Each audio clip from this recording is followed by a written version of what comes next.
Hey guys. That sounded so reluctant. Tampons. Hey guys. So this week we are taking a break from Hamlet to talk about periods. You did not misunderstand me. I mean periods as in menstrual cycle, as in the thing that happens once a month to people with uteruses. This is important because people don't get educated about periods very often. And essentially people will only tell you about periods if you get one, and then they only tell you the basics and like how not to bleed all over yourself. And then for people who don't get periods, nobody ever tells them anything. And that leads to a lot of misconceptions and sexism and a lot of bad things. So we're gonna talk about them today. Everybody knows that when you have a period, that means blood is coming out of your genitals through your vagina area. People who have never had a period understand that blood comes out, but they don't understand that it's not just like a trickle of blood like when you get a cut. So we're gonna do some graphing. I am hooking you guys up with the maybe best drawing of a uterus in the entire universe. This is what your uterus looks like. These things right here, here, and here are your ovaries. These are your fallopian tubes, and here is the uterus. So what happens when a woman gets her period, she ovulates, that means an egg. Eggs live in here. One of them comes down, and then my pen didn't work. An egg that lives there, it comes down the fallopian tube and goes into the uterus. The egg is the one half of the two things that come together to make a baby. The other one is sperm. Essentially what happens is the body gets ready to have a baby because the egg is there. So if sperm goes in there, then a baby can happen. So it gets ready to have a baby, and the inner lining of the uterus builds up. That means the tissue on the side of the uterus builds up to like get the space ready for having an infant live inside of it for 9 months. So all this stuff grows on the uterus like that. Then what happens when no sperm comes to turn the egg into a baby? The egg leaves the uterus. Like that. It goes out.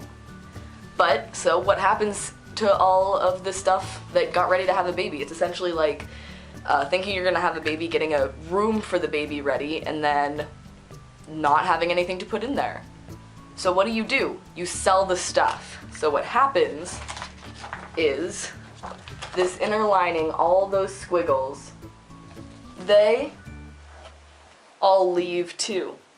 All of the extra tissue that built up leaves with the egg. And since that tissue is inside of your body, it's covered in blood.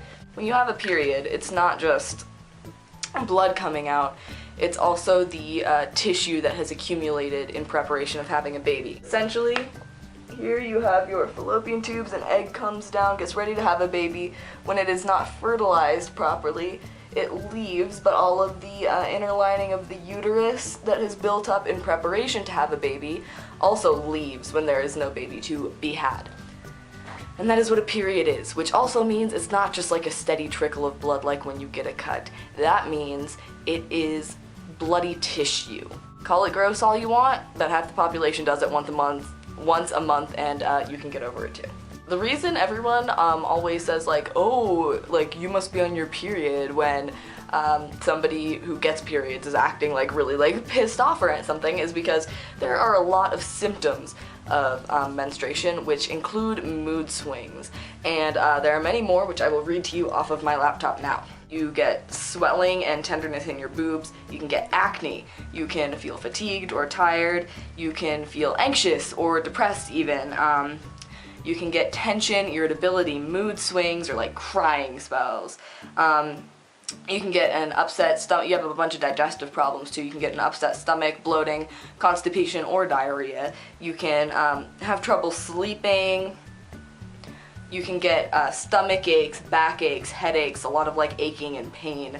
There is the appetite changes and food cravings, and there can be a lot of joint or muscle pain. And on top of that all is the cramps that people get when they get their periods, which is essentially what happens when the uterus thinks that too much is going on inside of it and tries to shut itself off by stopping blood flow into it. On top of one of the organs in a person's body trying to commit suicide, all of these extra hormonal effects happen. Some people get all of these symptoms.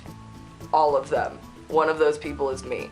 Other people, when they get their periods, get none of the symptoms. They just wake up covered in blood and live their lives like nothing is wrong. And some people get some in the middle, get one but not the other. Some people experience all of them, but on a more mild scale. Some people only get cramps and headaches and mood swings, but don't have cravings or joint pain. And all of that just depends on your family history and your genetics, and there's not one thing that is better or worse, and there's not one that makes more sense or is healthier than the other ones. The only thing that isn't healthy is when you get irregular periods or no period, and that's when you should go see your doctor or a gynecologist. And here's a cool fact, for those of you who hate it as much as I do when men pretend women didn't invent anything until like the 1950s onward, and even then still pretend that women suck at science and math and inventing and being a part of human life. Studies say, and people think, lots of historians and scientists think that women did invent the concept of time and defining time in terms of months, weeks, and days by their periods. Because listen, way back when we were just like hunting to survive and getting food to live, why would people who don't get periods need to know when months were changing? Why would people who never woke up once a month with blood coming out of them need to know what time it was? The people who got periods were the ones who looked at the moon and said, "Oh hey, I seem to bleed out of my genitals every time the moon gets that big, so I'm just gonna keep track of every time the moon gets that big, and then I'll know when I'm going to start bleeding." Good job. There you have it. It's due to menstruation that we have the months. Also, since nobody really discussed periods for a really long time, like pads, tampons, Diva cups, all that stuff, didn't really exist until, you know, in the grand scheme of things, a very, very short amount of time ago from now.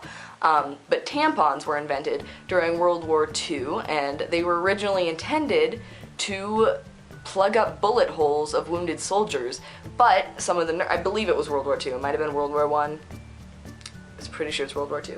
While nurses were using them, they were like, hey, I bleed out of a hole once a month. This thing is to stop bleeding out of holes. I'm going to stick it in the hole that I bleed out of, and maybe it will make sure that I don't bleed on all the clothes that I own.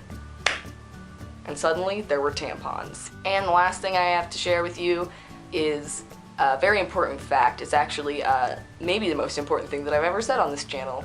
And it is okay to talk about your period. Listen, half of the people in the world get them once a month, and they cause people a lot of pain, and they cause people a lot of suffering, essentially. People get a lot of grief for having periods, but listen, it's normal and it's okay to talk about it. It's going to take up a lot of your life and a lot of your worrying. It might incapacitate you to the point where you can't go to school or work. That's definitely happened to me before. You might get cramps so bad that you faint. That's happened to me before. And it is okay to whine about it. Because if somebody says, "Oh, that's gross, I don't want to hear that from you," well, you know, respect that with them. But know that just because you have a period and everybody says it's gross and disgusting and that you shouldn't talk about it, that's just society's internalized misogyny and wanting every single person that they deem womanly or a woman to be pristine and fresh and always ready to have some eager man exploring down there. But listen, you are going to bleed, and you're going to wake up and think, wow, my sheets look like the Japanese flag. And everybody does it. You don't need to keep it a secret. If you say, God, my period is really giving her today, it really hurts, and they go, oh, what? Don't talk about that.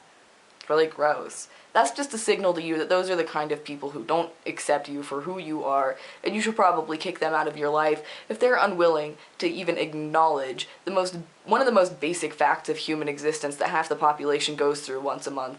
Those are the kind of people that you don't need in your life, because those are the kind of people who don't accept your biology. Never let anyone shame you for having a period, because it's just a part of life, and it's a part of life that you're gonna have to spend a lot of time worrying about in today's world. And the people who tell you that you shouldn't worry about it or shouldn't bother them with it aren't the kind of people that you need around you. If you are new to having your period or are looking for a new brand of pads or tampons, hit up Kotex, because they are amazing, and you can find them on Twitter, Facebook. I don't know if they have like an Instagram or not. I don't know why they would have an Instagram. What would they take pictures of? Anyway, hit up Kotex. They are amazing. And while you are hitting up Kotex, check out their show on YouTube, Carmilla. It is amazing and very soothingly about lesbian vampires. There you go. That has been our informational session about periods. You do you, and don't let people tell you that you're gross for doing something that your body needs you to do. That was awesome, guys. Peace out.